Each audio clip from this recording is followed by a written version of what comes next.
जय श्री श्याम भक्तों, माघ का महीना चल रहा है और इस माघ के महीने में हम कुछ भी दान पुण्य कथा भजन पूजन स्नान भी कर लेते हैं, उसका हमें करोड़ों करोड़ों गुना शुभता फल की प्राप्ति होती है, ना मिटने वाला फल की प्राप्ति होती है।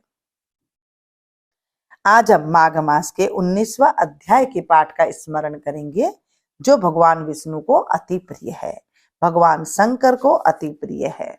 मनोरथ पूर्ण करने वाला ये जो माघ मास है, इसे कदापि व्यर्थ ना गवाएं। बोलिए विष्णु भगवान की जय। शांताकारं भुजगशयनं पद्मनाभं सुरेशं विश्वाधारं गगनसदृशं मेघवर्णं शुभांगं लक्ष्मीकान्तं कमलनयनं योगविद्यारनगाम्यां वन्दे विष्णुभवहरं सर्वलोकैकनाथम्। मंगलम भगवान विष्णु मंगलम गरुड़ध्वज मंगलम पुंडरीकाक्ष मंगलाय तनोहरि।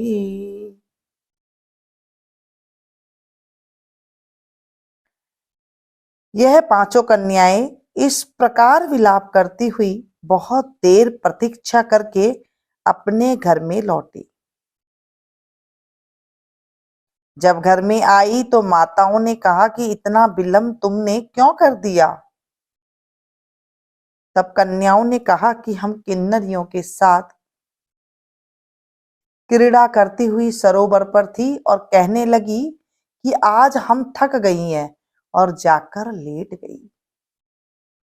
वशिष्ठ जी कहते हैं कि इस प्रकार आशय का छुपाकर वह विरह की मारी पड़ गई। उन्होंने घर में आकर किसी प्रकार की क्रीड़ा नहीं की, किसी से कोई बात नहीं की। वह रात्रि उनको एक युग के समान बीतने लगी। समय बीत ही नहीं रहा था। भगवान सूर्य नारायण के उदय होते ही वह अपने आप को जीवित मानती हुई माताओं की आज्ञा लेकर गौरी पूजन करने वह कन्याएं वहां पर जाने लगी। उसी समय ब्राह्मण भी स्नान करने के लिए अच्छा सरोवर पर आया। उसके आने पर कन्याओं ने वाह वाह किया। जैसे कमलिनी प्रातः काल सूर्योदय को देखकर कहती है, उसको देखकर उनके नेत्र खुल गए और उस ब्रह्मचारी के पास गई। आपस में एक दूसरी का हाथ पकड़कर चारों तरफ से उसको घेर लिया और कहने लगी कि मूर्ख, उस दिन तू भाग गया था, आज नहीं भाग सकता। हम लोगों ने तुमको घेर लिया है। ऐसे वचन सुनकर बाहु पास में बंधे हुए ब्राह्मण ने मुस्कुराकर कहा, तुमने जो कुछ कहा सो ठीक है, परंतु मैं तो अभी विद्याभासी और ब्रह्मचारी हूं।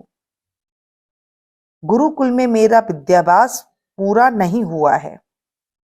पंडित को चाहिए कि जिस आश्रम में रहे उसके धर्म का पालन करे। इस आश्रम में मैं विवाह करना धर्म नहीं समझता।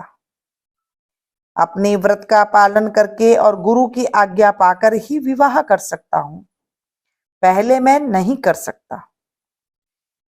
यह बात सुनकर वह कन्या इस प्रकार बोली जैसे बैसाख मास में कोयल बोलती है। वह कहने लगी कि धर्म से अर्थ और अर्थ से काम और काम से धर्म के फल का प्रकाश होता है।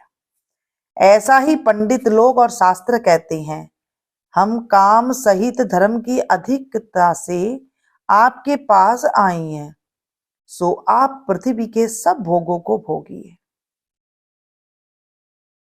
उस ब्राह्मण ने कहा कि तुम्हारे वचन सत्य है, किंतु मैं अपने व्रत को समाप्त करके ही विवाह कर सकता हूं, पहले नहीं कर सकता। तब वे कन्याएं कहने लगी कि तुम तो मूर्ख हो। अनोखी औषधि, ब्रह्म बुद्धि, रसायन सिद्धि अच्छे कुल की सुंदर नारियों तथा मंत्र जिस समय प्राप्त हो तब ही ग्रहण कर लेना चाहिए। इसी से कार्य को टालना अच्छा नहीं होता है। केवल भाग्य वाले पुरुष ही प्रेम से पूर्ण अच्छे कुल से उत्पन्न स्वयं वर चाहने वाली कन्याओं को प्राप्त होते हैं।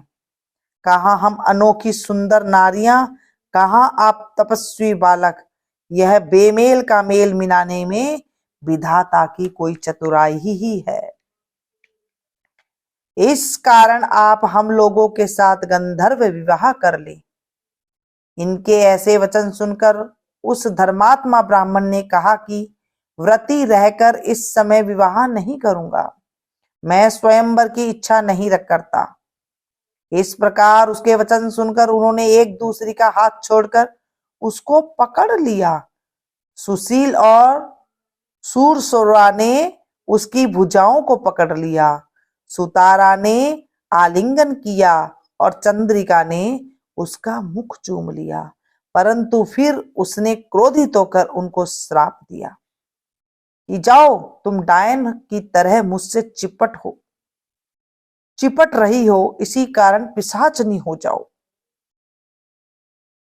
ऐसे श्राप देने पर वह उसको छोड़कर अलग खड़ी हो गई। उन्होंने कहा कि हम निरपराधियों को वृथा क्यों श्राप दिया है? तुम्हारी इस धर्मज्ञता पर धिक्कार है। प्रिय करने वाले से बुराई करने वाले का सुख दोनों लोकों में नष्ट हो जाता है।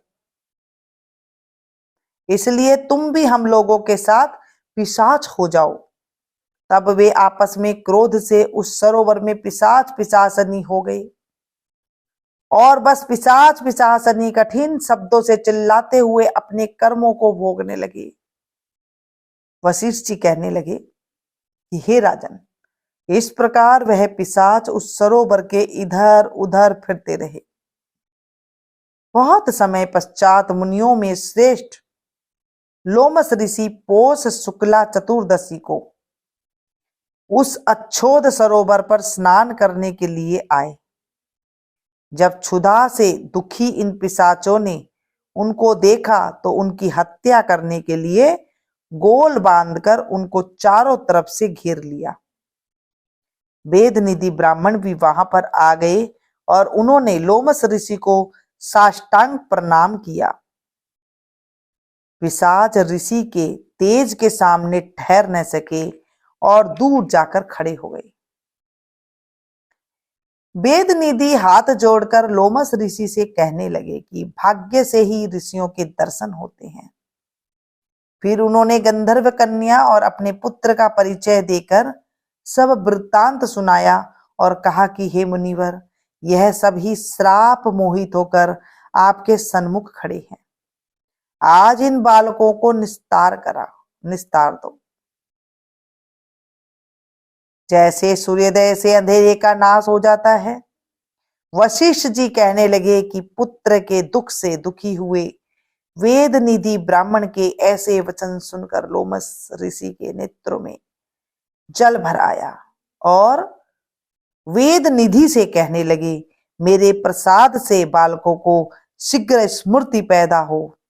मैं उनका धर्म कहता हूं जिससे इसका आपस का ज्ञान विलीन हो जाएगा।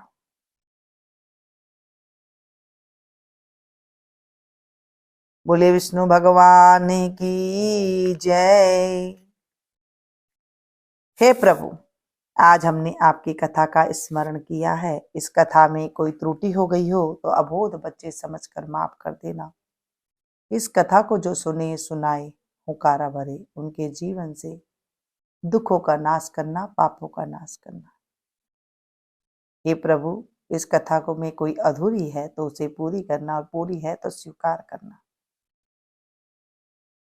कर्पूर गौरम करुणावतारम संसार सारं भुजगेन्द्रहारं सदा वसन्तं हृदयारविन्दे भवं भवानी सहितां नमामि। बोले विष्णु भगवान की जय। तमेव माता च पिता तमेव, तमेव बन्धु च सखा तमेव, तमेव विद्या द्रविणं तमेव, तमेव सर्वं मम देव देवम्। पापं पापकर्मां पापात्मा पापसम्भवो, त्राहि मां पर्तनातो स्तर पापो हरो हरो, त्राहि मां पर्तनातो स्तर पापो हरो हरो, त्राहि मां पर्तनातो स्तर पापो हरो हरो। सांब सदा शिवाय नमः।